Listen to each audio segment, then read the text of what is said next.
하나님의 말씀 누가복음 10장 36절과 37절에 있는 말씀입니다. 내 의견에는 이 세 사람 중에 누가 강도 만난 자의 이웃이 되겠느냐? 가로되 자비를 베푼 자니이다. 예수께서 이르시되 가서 너도 이와 같이 하라 하시니라. 학자요, 정치가요, 목사요, 주한 미국 대사를 역임했던 제임스 레이니는 임기를 마치고 귀국하여 아무리 대학의 교수가 되었습니다. 건강을 위해서 매일 걸어서 출퇴근하던 그는 어느 날 쓸쓸하게 혼자 앉아있는 노인을 만나게 되었습니다. 레이니 교수는 노인에게 다가가 다정하게 인사를 나누고 그리고 말벗이 되어 주었습니다. 그 후 그는 시간이 날 때마다 이 노인의 집에 방문하여 함께 잔디도 깎고 함께 차를 나누며 그렇게 2년 동안 교제를 나누었습니다. 그러던 어느 날 출근길에 이 노인이 보이지 않아 집에 가보니 바로 전날에 이 노인이 돌아가셨다는 소식을 듣게 됩니다. 장례식장에 가서 조문을 하던 중 이 레이니 교수는 깜짝 놀라게 됩니다. 바로 이 노인이 코카콜라 회장을 역임했던 사람이었다는 사실이죠. 깜짝 놀라하고 있는 그에게 한 사람이 다가와 이렇게 말합니다. 회장님께서 당신에게 유서를 남겼습니다 하면서 한 봉투를 꺼내주는데 거기에 이런 내용이 적혀 있습니다. 우리 집들의 잔디도 함께 깎아주고 차도 나누어 마셨던 나의 친구 레이니에게 당신은 2년 동안 내 집 앞을 지나면서 나의 말벗이 되어준 친구였소. 고마웠어요. 나는 당신에게 25억 달러와 코카콜라 주식 5%를 유산으로 남깁니다. 너무 뜻밖의 큰 돈을 유산으로 받게 된 이 제임스 레이니 교수는 세 가지 사실에 놀랐다고 합니다. 첫 번째는 전 세계적인 부자가 그렇게 검소하게 살았다는 것이고요. 두 번째는 자신이 코카콜라 회장을 역임했음에도 불구하고 끝까지 그 사실을 알리지 않은 사실이고요. 그리고 마지막으로는 아무런 연고도 없는 자신에게 그렇게 큰 돈을 유산으로 남긴 사실, 그것이 정말 놀라운 일이었다고 합니다. 여러분, 그리고 전혀 놀랍지 않는 것은요, 바로 우리 주변에는 이런 노인이 없다는 것이지요. 참 안타깝습니다. 제임스 레이니는 노인에게 베푼 그 사랑 때문에, 그 정 때문에 큰 돈을 유산으로 받게 되었지만, 그러나 그 부에 도취되어서 정신을 잃지 않았습니다. 오히려 그 부를 학생과 학교 발전을 위해 이 발전 기금으로 기부를 하게 되었고요. 후에는 이 에모리 대학의 총장을 역임하는 그러한 명예까지 누리게 되었습니다. 오늘 저와 함께 나눌 말씀은 시대의 소망 54장에 있는 선한 사마리아인의 비유 내용입니다. 여러분, 너무나도 잘 아시는 내용이고요. 이것은 그리스도인뿐만 아니라 세상 사람들도 잘 아는 이야기입니다. 그 이유는 바로 선한 사마리아인법, 그 법 때문에 그렇습니다. 이 법을 한마디로 요약을 한다면, 전에는 죄라는 것이 어떠한 악한 일을 행하게 되었을 때 그것이 죄로서 처벌받는 것이 법이었다면, 이 사마리아인법은 선을 실천하지 않아도 죄가 된다라는 것입니다. 어떤 사람이 위급한 상황에 있고 생명에 큰 위협을 받고 있는 상황입니다. 내가 도와주지 않으면 저 사람이 큰 위협에 빠진다라는 것을 내가 알면서도, 그리고 나에게 도움을 줄 수 있는 그 힘이 있음에도 불구하고 그것을 지나쳐 버리게 되었을 때에 나도 처벌이 된다라는 것입니다. 적극적인 악을 실천하는 것, 그것을 넘어서 적극적으로 선을 실천하지 않는 것도 죄가 된다라는 그러한 법이라고 할 수 있습니다. 야고보서 4장 17절에 보면, 그러므로 사람이 선을 행할 줄 알고도 행하지 아니하면 죄라고 표현하고 있습니다. 이제 이 말씀을 좀 깊이 들어가 보도록 하겠습니다. 이 말씀은 한 율법사의 질문으로부터 시작됩니다. 어떤 율법사가 일어나 예수를 시험하여 가로되, 선생님, 내가 무엇을 하여야 영생을 얻으리이까? 이 율법사의 질문은 그가 영생에 대한 어떠한 궁금증 때문만에 그렇게 질문을 한 것이 아닙니다. 여기에 보니까 예수를 시험하려고 했습니다. 그리고 29절에 보면 이 사람이 자기를 옳게 보이려고 라고 표현되어 있습니다. 그러니까 단순히 어떻게 영생을 얻는지 그 궁금증, 그것뿐만 아니라 예수를 시험하고 자신을 옳게 보이려고, 자신의 의로움을 드러내려고 이 질문을 했다라는 것이죠. 그런 율법사의 질문에 대해 예수님도 질문을 하십니다. 율법에 무엇이라 기록되었으며 너가 어떻게 읽느냐? 율법사의 질문은 영생에 관한 질문이었습니다.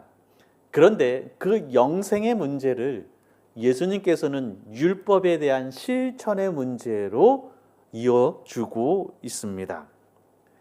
그러면서 예수님께서 한 비유의 말씀을 드십니다. 여리고로 가는 길에 한 사람이 강도를 만나게 됩니다. 여러분, 예루살렘에서부터 여리고까지는 약 30km 정도 되는데요. 예루살렘은 해발 690m에 위치해 있고 여리고는 400m, 해발 400m에 위치해 있습니다. 그러면서 30km나 되는 그 길이 매우 험악한 길이다라는 것이죠. 거칠고 험한 협곡과 위험한 모퉁이 돌이 있었고요. 그래서 그곳에는 늘 강도가 끊임없이 출몰하는 지역이었습니다. 19세기까지만 해도요. 그러니까 예수님 당시뿐만 아니라 약 2000년이 흐르는 그 시간 동안에도요. 이 길을 여행하기 위해서는 그 지방의 촌장에게 안전세를 지불하고서 안전을 보장받아야만 지나칠 수 있는 그러한 도시였다라는 것입니다. 매우 위험한 지역이었다라는 것이죠. 바로 그 예루살렘에서부터 여리고로 가는 그 길에 어떤 사람이 예루살렘에서 여리고로 내려가다가 강도를 만나매 강도들이 그 옷을 벗기고 때려 거반 죽은 것을 버리고 갔더라.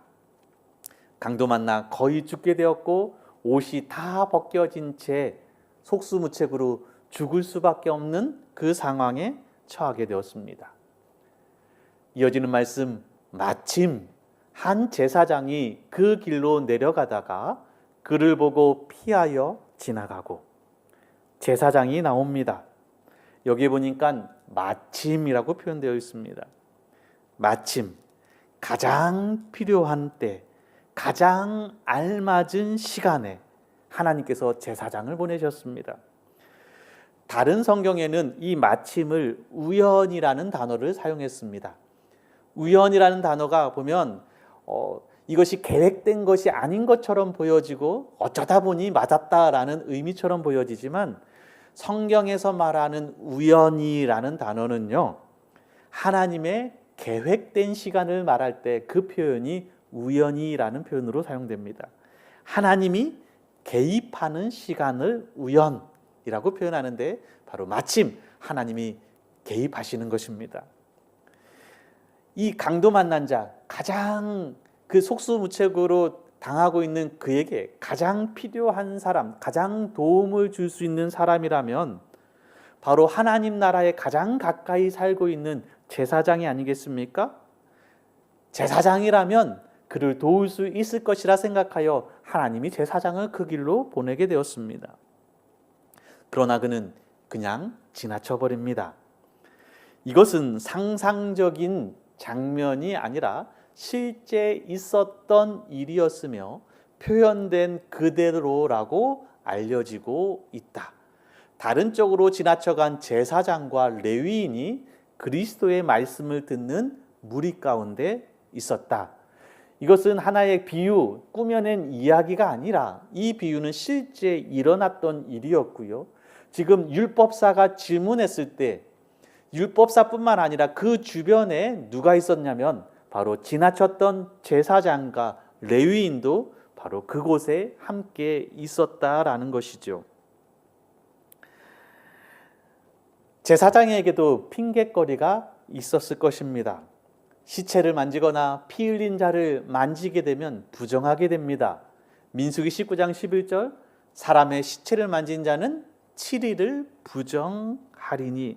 여러분, 7일 동안 부정하면 성전에 출입할 수 없습니다. 성전에서 봉사해야 할 그가 성전에 들어갈 수 없게 부정해지게 된다는 거예요.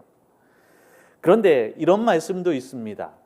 신명기 22장 4절에 내 형제의 낙이나 소가 길에 넘어진 것을 보거든 못 본 채 하지 말고 너는 반드시 형제를 도와서 그것을 일으킬지니라.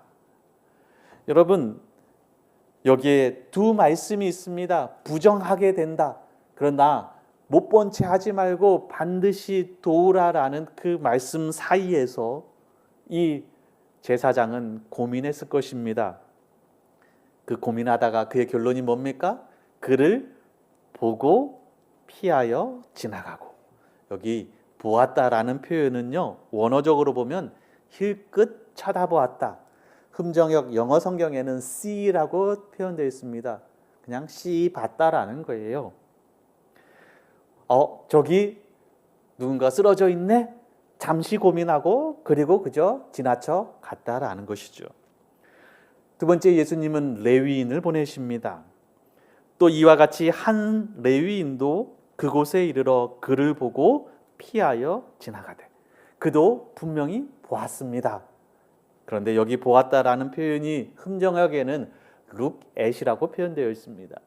주위를 둘러보았다라는 것. 씩 보고 지나친 게 아니라 주변도 한번 살펴보았다라는 것입니다. 상황이 어떤 상황인지 둘러보았다라는 것이죠. 그 다음 레위인이 나타났다. 무슨 일이 일어났는지 알기 위한 호기심에서 그는 걸음을 멈추고 고통받는 자를 바라보았다. 그는 마땅히 무슨 일을 해야 할지를 깨달았다. 그러나 그것은 그리 달가운 일이 아니었다. 그는 차라리 상처 입은 사람을 보지 않도록 그 길로 오지 않았더라면 좋았을 것이라고 생각하였다. 그는 이 일이 자기와 상관없는 일이라고 스스로를 타일렀다. 주위를 둘러봤어요. 도와줄 사람 없어요. 나 아니면 도와줄 사람 없는 것 같아요. 혹은 내가 안 도와주고 가면 누가 나를 보고서 손가락질 하지 않을까? 라는 이렇게 여러 가지 머리를 굴려봅니다. 그러면서 무슨 생각을 해요? 내가 왜 이 길로 갔지? 내가 저 길로 갔으면 이 사람 마주치지도 않았을 테고, 그럼 내가 이런 갈등을 일으키지 않아도 될 텐데. 그러면서 이 일은 자기와 상관없는 일이라고 스스로 자위하며 그 길을 떠나갑니다. 이 두 사람은 모두 성직자였으며 성경 해설자라고 공언하는 자들이었다. 그들은 백성들에게 하나님을 대표하는 자로 특별히 택함을 받은 계층에 속했다. 그들은 무식하고 미혹한 자를 용납하여 사람들에게 인간을 대하시는 하나님의 큰 사랑을 이해시켜야 할 자들이었다. 성경 해설자입니다.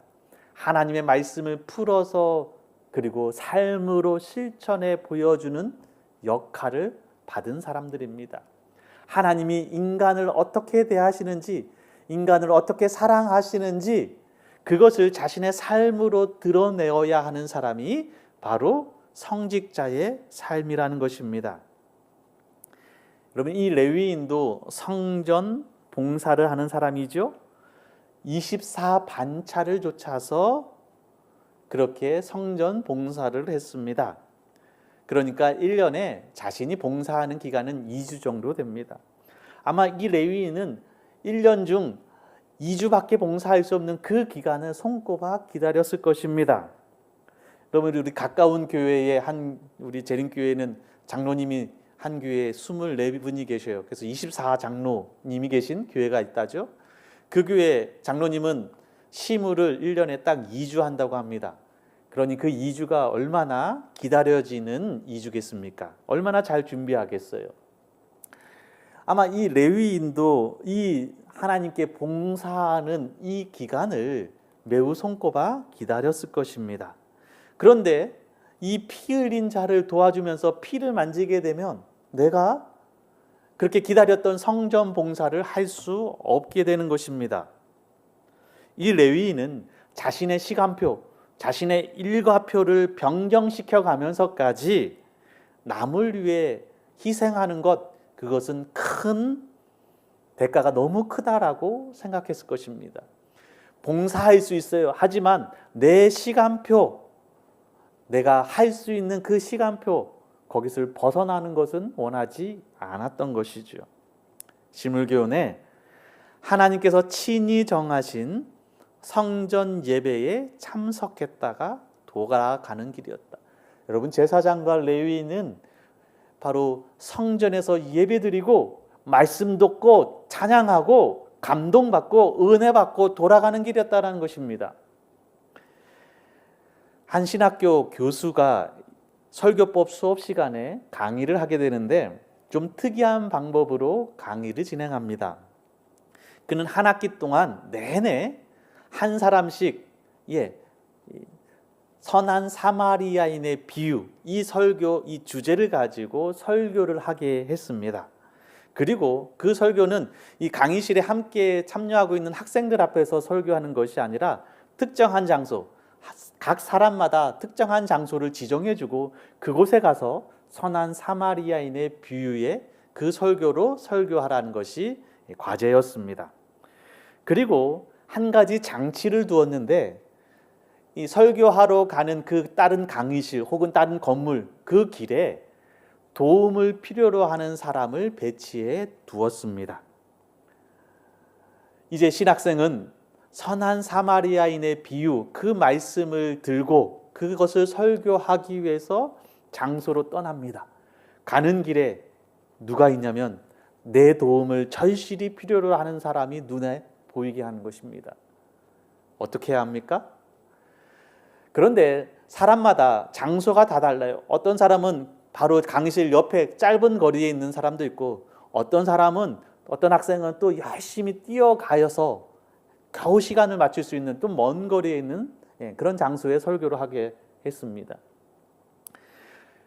결과는 선한 사마리아인의 비유 설교를 가지고 가는 그 신학생들이 자신의 도움을 필요로 하는 사람을 도와주는 것이 거의 없었다는 것입니다. 그리고 특별히 일이 바쁜, 그러니까 먼 곳을 가서 설교해야 하는 신학생들은 거의 대부분이 도와주지 않았다라는 사실입니다. 여러분, 종교적 감상주의라고 들어보셨습니까? 예배를 드리니 참 기분이 좋더라. 숙제를 끝낸 듯 개운하더라. 예배를 안 드리고 골프 치니까 기분이 별로였는데 오전에 잠깐 예배 드리고 나서 오후에 골프를 치니까 공도 잘 맞고 기분이 좋더라. 이게 종교적 감상주의입니다. 여러분, 우리가 예배를 얼마나 잘 드렸는가는요, 예배를 드리고 교회 문을 나선 후에 우리 삶의 변화로 증명되는 것입니다. 예배 드렸으니까 마음에 안심이 있고 기분이 좋고 안정되고 왠지 숙제를 끝난 것 같아서 마음이 후련하고 이것이 예배를 드리는 것이 아니라 그 예배 후에 내 감정이 아니라 내 삶의 변화로 증명하는 것, 여러분, 그것이 진짜 예배를 드렸다라는 의미라는 것이죠. 하늘의 전사들은 땅에 있는 하나님의 가족이 고통당하는 것을 내려다보고 그들을 압박과 고통에서 건져내는데 사람들과 협력할 준비를 갖추고 있다. 하나님께서는 당신의 섭리로 제사장과 레위인을 상처를 입고 고통하는 자가 누워있는 그 길로 인도하여 그들로 하여금 자비와 도움이 필요한 그를 볼 수 있게 하셨다. 여러분, 하나님께서 제사장과 레위인을 그 길로 가게 했다라는 거예요. 도움이 가장 필요한 자가 누워있기 때문에, 시급하기 때문에 하나님 입장에서도 빨리 사람을 보내서 저 사람을 도와줘야 되겠어요. 그 일을 가장 잘할 수 있는 사람, 제사장과 레위인을 보냈다라는 거예요. 그리고 지켜보았다라는 거예요. 온 하늘은 그들의 마음이 인간의 고통을 동정할 것인가를 지켜보고 있었다. 하나님께서는 우리의 고통을 지켜보고 계십니다. 그리고 가장 필요로 한 사람을 보내고 계십니다. 내가 힘든 가운데 있다면 하나님께서 내 고통에 관심을 갖고 있다는 것을 기억하십시오. 그리고 또 하나 기억해야 될 것은 바로 나를 고통당하는 자에게 보내고 계신다는 것입니다. 여러분, 우리에게서도 분명히 주변에 고통당하고 힘들어하는 자가 보일 것입니다. 제사장처럼 쓰이 할 것입니까? 아니면 레위처럼 루켓하고 지나쳐버릴 것입니까? 세 번째는 사마리아인입니다. 어떤 사마리아인은 여행하는 중 거기 이르러 그를 보고 불쌍히 여겨 가까이 가서 기름과 포도주를 그 상처에 붓고 싸매고 자기 짐승에 태워 주막으로 데리고 가서 돌보아 주었다라고 표현합니다. 그도 보았습니다. 그런데 이 본 것으로 끝나는 것이 아니라 가까이 가서라고 표현되어 있습니다. 여기 보았다라는 표현에 어떤 의미가 표현되어 있냐면 come이라는 단어가 포함되어 있습니다. 보는 것으로 끝나는 것이 아니라 바로 상처 입은 자를 찾아 가까이 다가갔다라는 것이죠. 그는 이 낯선 사람이 유대인이든 이방인이든 문제시하지 않았다. 만약 유대인이라면 그리고 그 상황이 정반대의 경우라면 그 사람은 그의 얼굴에 침을 뱉고 멸시하면서 지나갈 것이라는 사실을 사마리아인은 잘 알고 있었다. 입장이 바뀌어 보면요, 자신이 이렇게 죽어가고 있을 때 분명 유대인은 침 뱉고 갈 걸 분명히 알고 있었습니다. 그러나 그는 이런 것 때문에 주저하지 않았다. 그는 이곳에서 지체하면 자신도 폭행당할 위험이 있다는 것도 생각지 않았다. 도움이 요구되고 고통을 당하는 한 인간이 그의 앞에 있는 것만이 문제였다. 여기서 지체하면 자신도 저렇게 똑같은 험악한 일 당할 수도 있어요. 그러나 그거 생각하지 않고 고통당하는 자에게 가까이 갔다라는 것이죠. 35절, 이튿날에 데나리온들을 내어 주막 주인에게 주며 가로되 이 사람을 돌보아주라. 부비가 더 들면 내가 돌아올 때에 갚으리라 하였으니. 여기에 보니까 이제 주막에 데리고 와 밤새 간호한 그가 이제 자신의 길을 떠나면서 이 주막 주인에게 2데나리온을 주고 떠납니다. 신학자들이 당시 문헌들을 가지고 이 연구해 보니 이 주막의 숙박비가요, 하루 숙박비가 12분의 1데나리온이었다고 합니다. 그러니까 1데나리온을 갖고 있으면 이 주막에서 12일간 머물 수 있습니다. 이 데나리온을 주었다라는 것은 약 3주치 숙박비를 미리 지불하고 떠났다라는 것입니다. 이 이야기를 합니다. 그러면서 이제 오늘 점점 중요한 일로 가는데요. 29절에 이 사람이 자신을 옳게 보이려고 예수께 여짜오되 그러면 내 이웃이 누구니까? 여러분, 누가 이웃입니까? 라는 질문, 그 질문에 대한 예수님의 대답이 무엇입니까? 시대의 소망, 이 교훈은 예수께서 말씀하신 그 당시보다 오늘날 더욱 필요하다. 이기심과 냉정한 형식주의는 사랑의 불길을 거의 꺼버렸으며 품성을 향기롭게 할 은혜를 쫓아버렸다. 그리스도인임을 공언하는 사람들 중에 그리스도인은 그리스도를 대표해야 한다는 사실을 잊어버리고 있는 사람들이 많다. 가정 내에서, 이웃 간에, 교회에서, 그리고 우리가 어디에 있든지 남의 유익을 위하여 실제적으로 자아를 희생하지 않는 한 우리가 무엇을 공언하든지 간에 우리는 그리스도인이 아니다. 그리스도인이라는 것은 그리스도를 대표하는 사람입니다. 그리스도께서 행하시는 대로 행하시는 사람이 그리스도인입니다. 자신의 삶의 영역에서 자아 희생적 사랑을 실천하지 않는 자는 그리스도인이 아니라고 말하고 있습니다. 여러분, 우리는 제사장처럼 신앙심은 있지만 무관심하거나 존경심은 있지만 냉담한 사람은 아닙니까? 우리는 레위인처럼 무감각하고 차가우며 자신의 일과표를 변경시키기를 원치 아니하며 참여하기를 싫어하며 단지 바라만 보면서 대가를 지불하기에 주저하는 사람들은 아닙니까? 그런 자들에게 예수님께서는 사마리아 사람, 이 사람을 예로 들면서 가서 너도 이와 같이 하라라고 명령하고 있습니다. 이것은 문법적으로 현재 명령형인데요, 진행적 뉘앙스를 지니고 있습니다. 자비를 베푸는 삶의 모습을 지속적으로 보여주라라는 내용입니다.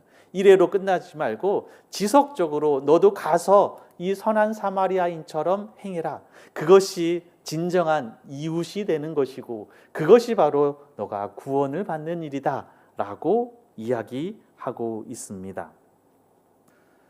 자, 이 이야기는 율법사의 질문으로부터 시작됩니다. 누가 나의 이웃인가? 그런데 이 비유를 통해 우리가 얻은 교훈이며 결론은 내가 누구의 이웃이 될 수 있겠는가, 그 자리까지 나아가는 것이지요. 내가 힘들고 어려울 때 누가 나를 도울 것인가, 그것을 넘어서서 내가 누군가의 이웃이 되어서 바로 그리스도인이라면 그리스도의 대표자로서 그리스도께서 행하신 것처럼 나도 누군가의 이웃이 되어서 이렇게 사랑을 실천하는 자리까지 나아가야 한다. 이것이 비유의 핵심이라고 할 수 있습니다. 적극적으로 도우라는 것이죠. 그런데 우리 힘으로 과연 이 일이 가능한가요? 우리 힘만으로 정말 무화적 사랑, 자아희생적 사랑을 나눌 수 있을까요? 시물교훈에 사랑은 경건의 기초이다. 사람이 말로는 아무리 공헌한다 할지라도 자기의 형제들에 대해 이기심 없는 사랑을 갖지 않는다면 그 사람은 하나님께 대한 순진한 사랑을 가질 수 없다. 그러나 우리는 다른 사람을 사랑하려고 애쓰는 것만으로는 결코 이러한 정신을 가질 수 없다. 필요한 것은 그리스도의 사랑이 우리의 마음 가운데 있어야 한다. 자아가 그리스도께 몰입될 때에 사랑은 저절로 생겨나게 된다. 그리스도인의 품성의 완성은 다른 사람을 돕고자 하는 생각이 마음속에 계속해서 일어날 때 곧 하늘의 햇빛이 마음에 충만하고 얼굴에 나타날 때에 이루어진다. 하나님께서 사랑을 실천하는 자가 되라라고 하고 있지만 그러나 우리의 의지와 우리의 힘만으로는 그것이 불가능하다라는 것입니다. 방법이 무엇이라고요? 우리 자아가 그리스도께 온전히 몰입될 때에 사랑이 저절로 생겨난다는 것입니다. 바로 예수 그리스도의 놀라운 사랑을 경험한 자만이 정말 남들에게 사랑을 베풀 수 있는 자리까지 나아간다라는 것입니다. 오늘 이야기의 진짜 핵심입니다. 좀 전까지 들은 말씀은 여러분이 평소에 익히 들었던 말씀이고요. 오늘은 좀 다른 시각으로 이 선한 사마리아인을 풀어보도록 하겠습니다. 이 비유의 진짜 핵심이 무엇인지를 살펴보려고 합니다.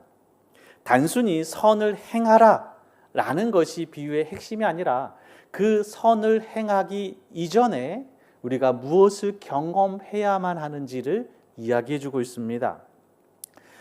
그 옷을 벗기고 때려 거반 죽은 것을 보고 갔더라. 강도 만나서 거의 죽게 되었고 옷은 벌거벗긴 채로 있었습니다. 여러분, 우리가 선한 사마리아인의 비유를 통해서 우리는 어디에 적용점을 두냐면 우리가 누가 되자?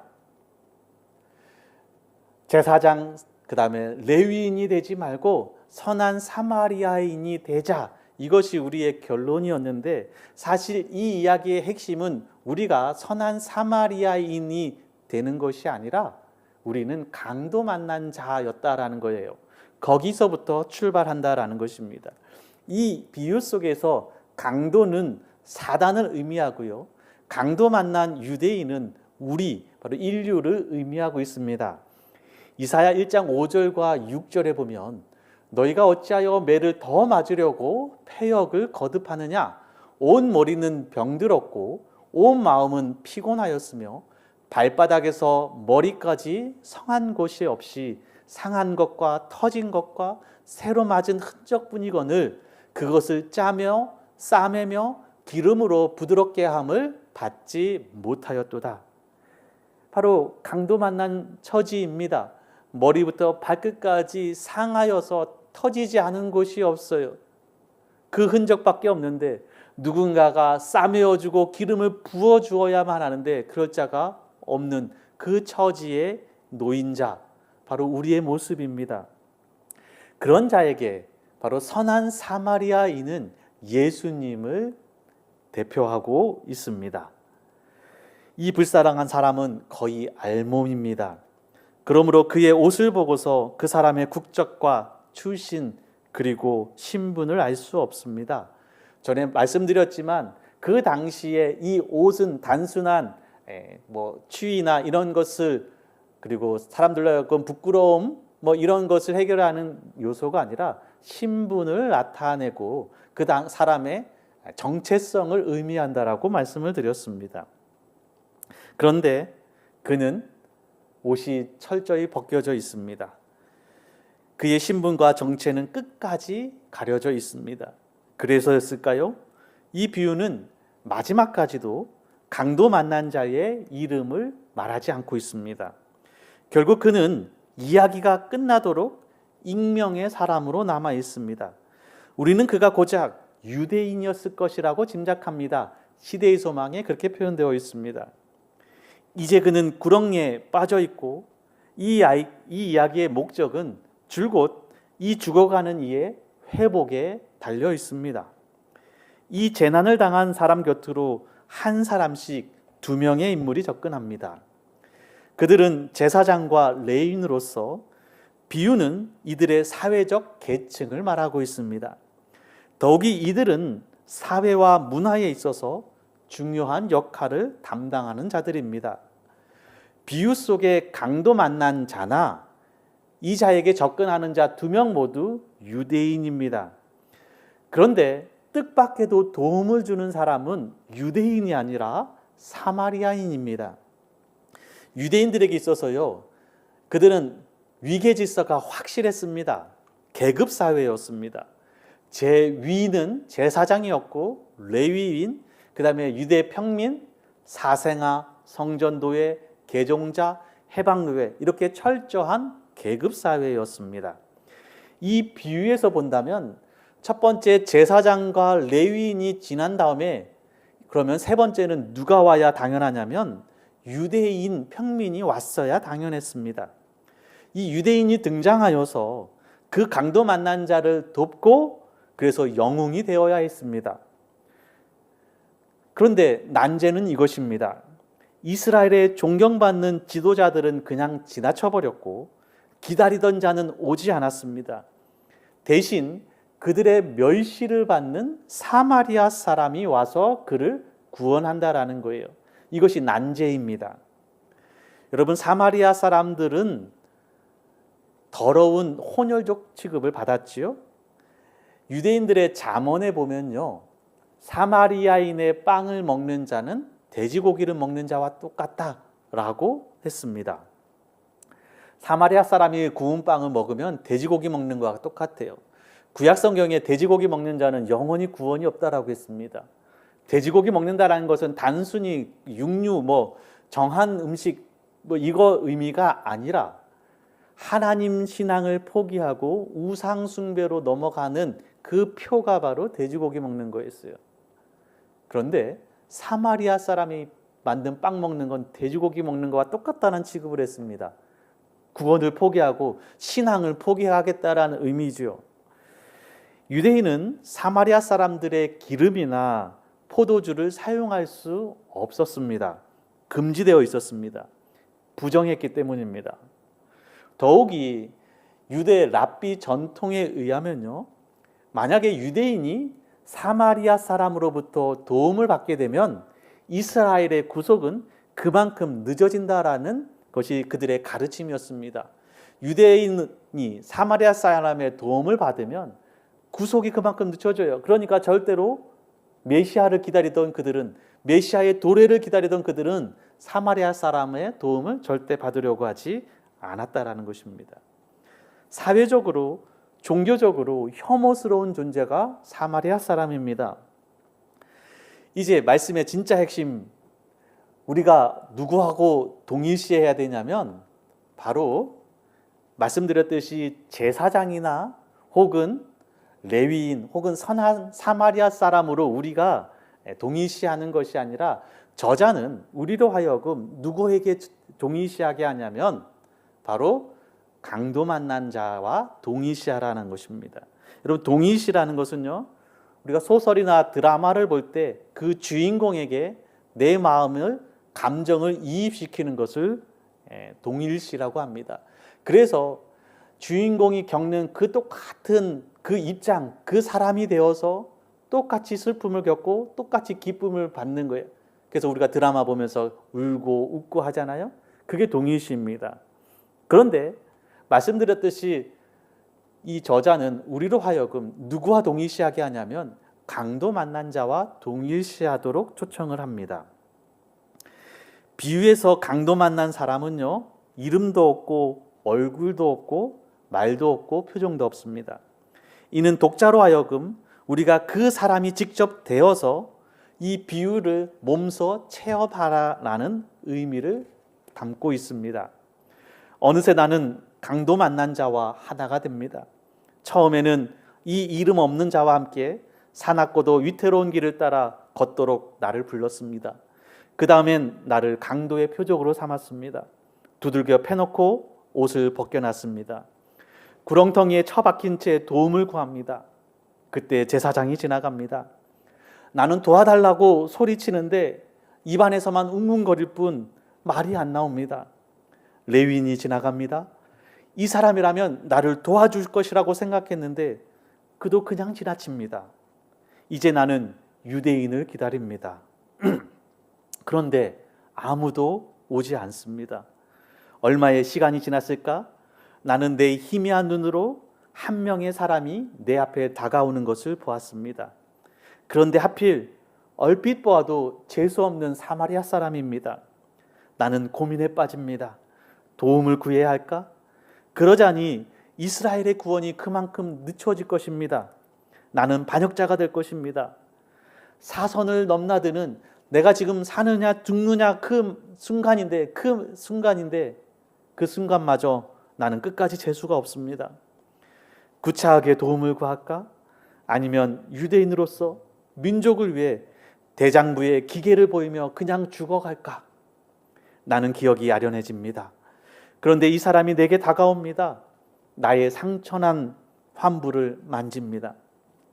누가 당신 보고 내 환부를 만지라고 했나요? 라고 하지만 말이 안 나옵니다.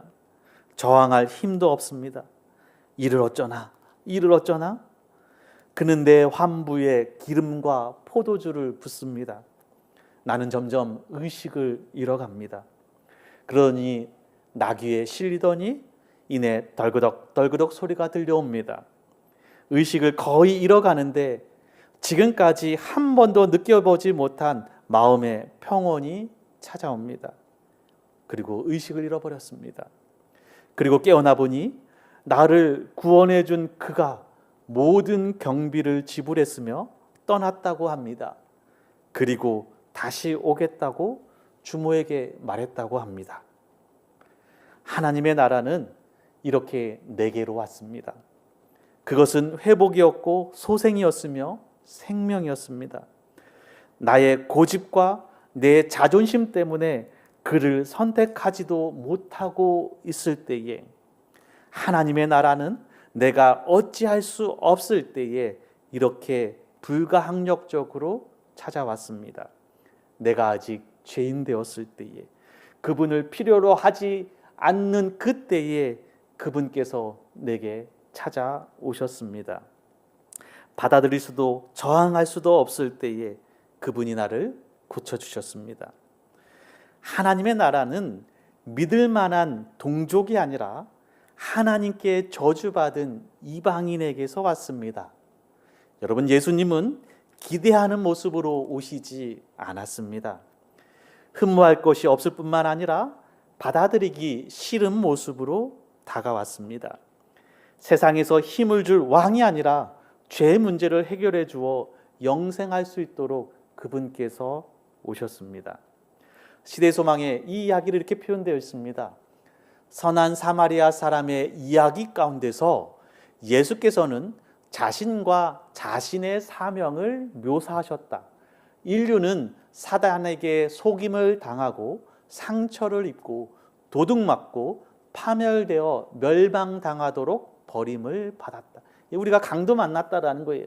그러나 구주께서는 우리의 절망적인 상태를 동정하셨다. 예수께서는 그의 영광을 버리시고 우리를 구원하시기 위하여 오셨다.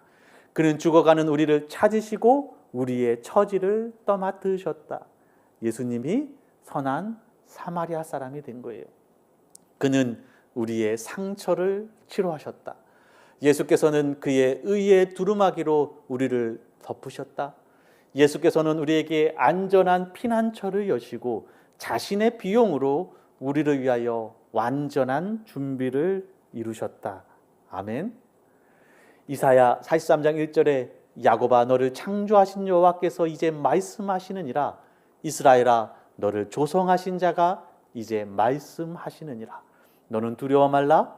내가 너를 구속하였고 내가 너를 지명하여 불렀나니 너는 내 것이라. 아멘. 사랑하는 성도 여러분, 우리가 어떻게 해야 구원을 받습니까? 그 질문에 하나님께서는 계명을 지키라라고 말했습니다.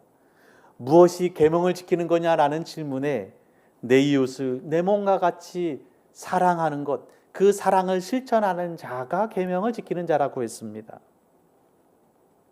그런데 누가 과연 그 사랑을 실천한 자가 될 수 있는가? 어떤 자가 정말 그 무화적 사랑을 실천할 수 있는가? 예언의 신 가운데 우리의 힘으로는 그것이 그 힘이 나오지 않고 우리가 예수 그리스도를 바라볼 때에 우리 자아가 예수님께 몰입될 때에 그 일이 가능하다고 했습니다. 자신이 죽을 수밖에 없었던 강도 만난 자였다라는 사실, 아무도 도와주지 않으면 나는 죽을 수밖에 없는 그 속절없는 그 위치에 있을 때에 예수님께서 찾아오셔서 상처를 싸매 주시고 그리고 넉넉히 치료해 주셨기 때문에 내가 살 수 있었다라는 것을 깨달은 자, 그 사랑에 몰입된 자가 사랑을 실천할 수 있다라는 것입니다. 제가 말씀을 통해서 늘 여러분들에게 강조하는 말씀은 실천 앞서서 사랑을 깨달은 자가 실천하게 되어 있다라는 것입니다. 고침을 받은 자가 남을 고쳐줄 수 있습니다. 그렇기에 여러분, 어떻게 남을 도울 수 있을까를 갖다가 생각하기에 앞서서 먼저 하나님의 말씀에 매료되는 일들이 있게 되기를 간절히 바랍니다. 그분께서 오셔서 상처를 싸매 주시고 우리를 온전히 치유하셨습니다.